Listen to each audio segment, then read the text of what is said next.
Mesdames, Messieurs, bonjour. Merci encore une fois de démarrer la semaine avec nous. Bienvenue dans cette production, la première vers de la semaine pour les comptes du Le Volcan Sport. On l'ouvre d'abord avec les titres. Certains joueurs de la République démocratique du Congo se sont illustrés ces week-ends. Si Dylan Batubisika avec son équipe va être relégué, mais quand même, il a été buteur. Aldo Kalulu aussi en buteur, ou même Johan Wissa qui a marqué en but, mais son équipe a perdu devant la formation de Fulham. On parlera de la Ligue nationale du football avec sans nul doute les Aigles du Congo qui survolent les classements. C'est là après leur dernière victoire sur le FC Saint-Eloi. Proposerai à suivre le résumé. On vous donnera également le classement. Mais pour aller peut-être citer, c'est avec l'Afrique du Sud qui a remporté la Coupe d'Afrique des Nations du monde Venton. Mes sportifs, ces titres et tant d'autres vous sont développés tout à l'heure. Asseyez-vous confortablement.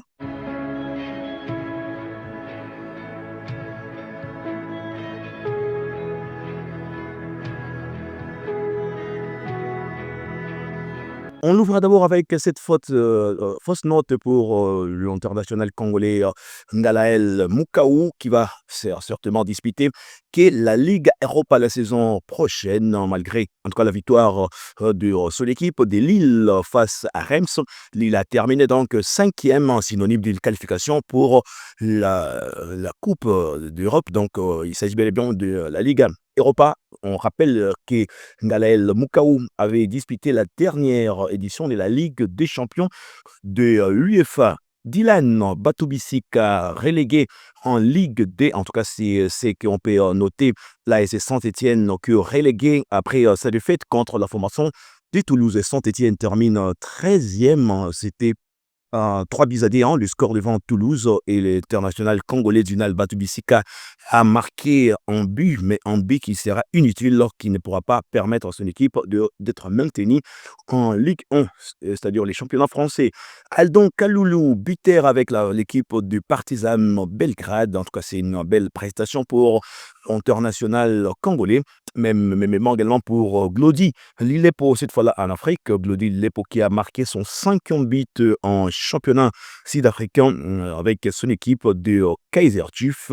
En tout cas, il se porte bien en Glody Lilepo. Rocky Bouchiri également va jouer la Ligue Europa. Son équipe des Hibernians a fait match nul avec la formation de Rangers sur les scores de 2 buts à 0 avec 56 points. Rocky Bouchiri et son équipe finissent donc 3e, synonyme d'une qualification pour la Ligue Europa. Et puis aussi notre nouvelle, il s'agit bel et bien, comme je l'ai annoncé dans les titres, des Johan Wissa qui est proche en tout cas des franchir en tout cas la barre symbolique de 20 buts en première ligue anglaise. Johan Wissa a été non seulement buteur mais également passeur avec son équipe de Brentford qui a été de fait bâti par la formation du Fulham. Là nous sommes en train de parler de la Premier League. Alors il peut franchir cette barre symbolique de 20 buts et tout pourrait s'y jouer le 25 mai prochain à l'occasion de son dernier match du championnat avec son équipe, bien évidemment, et ce sera devant la formation des Wolverhampton. Et le 15, ce sera donc le 25 mai prochain, on attend voir. Et puis, si ça passe ou ça casse pour des internationaux congolais. Ils ont été battus lors à l'occasion de la finale aller de la Coupe de la Confédération. Et je parle de Fabrice Ngoma qui peut rêver en tout cas un exploit le 25 mai prochain du côté de Dar Salam à l'occasion de la finale retour parce que la Renaissance sportive Berkane avait déjà pris une très bonne option pour en tout cas remporter cette compétition en gagnant sur les scores des 2 buts à 0. On attend donc l'acte D prévu le 25 mai pour l'international congolais Fabrice Ngoma qui a joué sa 3e finale avec 3 clubs différents. Rappelez-vous, c'était avec Vita Club, mais aussi avec Raja et maintenant avec Simba. Il est là, il joue également sa première finale. C'est Eli Panzu, son compatriote congolais, ancien joueur de l'AS Vita Club. Parlons à présent de la Ligue nationale de football. Ça a été un week-end tellement palpitant avec plusieurs stades qui ont été pris d'assaut pour servir de cadre de cette poursuite de play-off de cette 30e édition de la Ligue nationale de football. La formation des sa Majesté Sanga Balende donc, a été contrée, en tout cas avec le partage de points, mais oui, on va noter que le match entre l'AC Rangers et les TP Mazembe Englebert a été tout simplement reporté. Le stade de Tata Raphaël, après une forte pluie, s'était abattu à Kinshasa. Le stade de Tata Raphaël a été mouillé et puis jugé impraticable pour accueillir cette rencontre. Donc, ce n'est qu'une partie remise, mais l'équipe des TP Mazembe Englebert va rester du côté de Kinshasa, vu que le Classico congolais sera vécu déjà c'est mardi. Mazembe contre l'équipe du Vita Club. Comme on parle de Vita Club, il est dans un club Motema Pembe. C'était les derby quinois.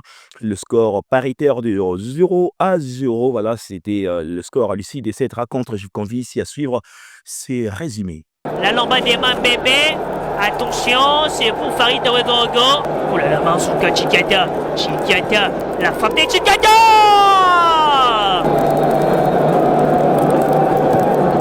Le centre des Diakana Mansouk, titularisé dans ce couloir des Moufouélé Sassa, qui avait quelques soucis physiques.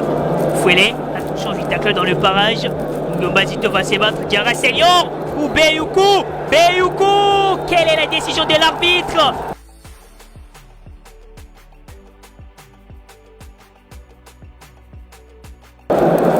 Et Bunga Simbi qui travaille, c'est repoussé par Lunanga Jackson.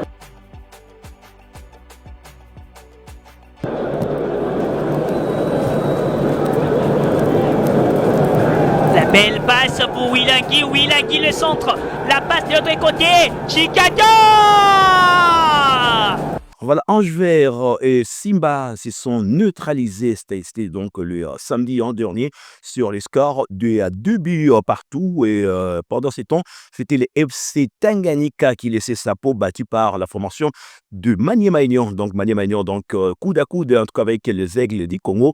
Les deux équipes ne se lâchent pas du tout au classement parce que les Aigles du Congo ont réussi à pouvoir s'imposer devant le FC Centre Lupopo sur les scores des 2 buts en 1.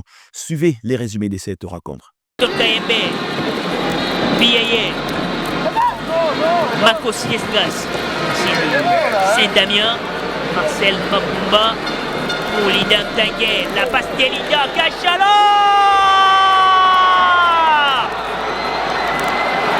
Fréquent, Arvio c'était pour Orso Mwaku, Orso qui va se battre, Orso qui cherche, à nouveau Kimputu, le centre de Kimputu à Kazema, la belle défense de KMB, ce n'est pas Diagne Lise Niembo, Lise du bout du pied, c'est bloqué par Marcel Maman. Kazema Basso, le centre, attention, et oui, avec le Congo, avec Linda Tanguay qui trouve Kikwama, quel Samambeko, le centre exploité là. Belle combinaison encore. Mavungu pour Kazema Basso. Kazema la passe en retrait. Le fait les aigles. Koyo Yembe et Arvio Sete. C'est un Coco Kachala. Voici enfin le classement pour ce qui est de cette Ligue nationale de football avec les Aigles du Congo qui sont toujours leaders avec 18 points plus 10 avec un match à moins. L'équipe de Maniema Union compte 18 points plus 6 et deuxième. Et pour compléter les top 3, il s'agit bel et bien aussi du CS Don Bosco qui compte en tout cas 16 points plus 6. Le FC Santula Lupopo est lui au quatrième avec 12 points plus 6. Dans les ventres mous du tableau, on retrouve l'équipe des Vita Club avec 11 points plus 2, suivi du TP Mazembe Englebert avec 9 points moins 1. De la Club Motema Pembe compte 7 points moins 1. Simba de Kolwezi avec 6 points moins 3. Et puis du 9e Tanganyika avec 6 points -7. L'équipe de Rangers est 10e avec 5 points -5. 11e, Sa Majesté Sangabalé de Banchelu Bassantou avec 3 points -3. 12e, l'équipe des AF Ange Vert qui compte seulement 2 petits points en tout cas dans cette compétition en marge de la 6e et 7e journée. Ça dépend du play-off. On termine avec cette note, je l'ai annoncé. La compétition du moins de 20 ans a été remportée par, en tout cas, l'Afrique du Sud qui va succéder au Sénégal, tombeur des Léopards. En tout cas, c'était en quart de finale, vous le savez. La République sud-africaine a réussi à pouvoir terminer sur la plus haute marche du podium. C'était à l'occasion de la finale disputée ce dimanche. Et une finale qui a permis à l'Afrique du Sud de battre le Maroc sur la petite note de 1-0. Et pour ce qui est de la 3e place, c'était le Nigeria qui s'est emparé de la médaille de bronze en s'imposant à l'étape des tirs au but, 4 tirs contre 3 après un score paritaire de 1 but partout devant l'Égypte, pays organisateur qui peut terminer qui est 4e. Décevant parce que tout va devoir revenir en 2027 peut-être avec la République démocratique du Congo d'aller disputer sa 3e Coupe d'Afrique des Nations. De la spécialité, mais quand même, ça a été un résultat probant arrivé à l'étape de quart de finale pour les Léopards de la République démocratique du Congo. Voilà, tout est bien qui finit bien, amis sportifs. Nous allons mettre terme à cette production du sport d'aujourd'hui. Avec les mêmes plaisirs, on va revenir tout prochainement pour d'autres actualités sportives. Portez-vous bien et au revoir.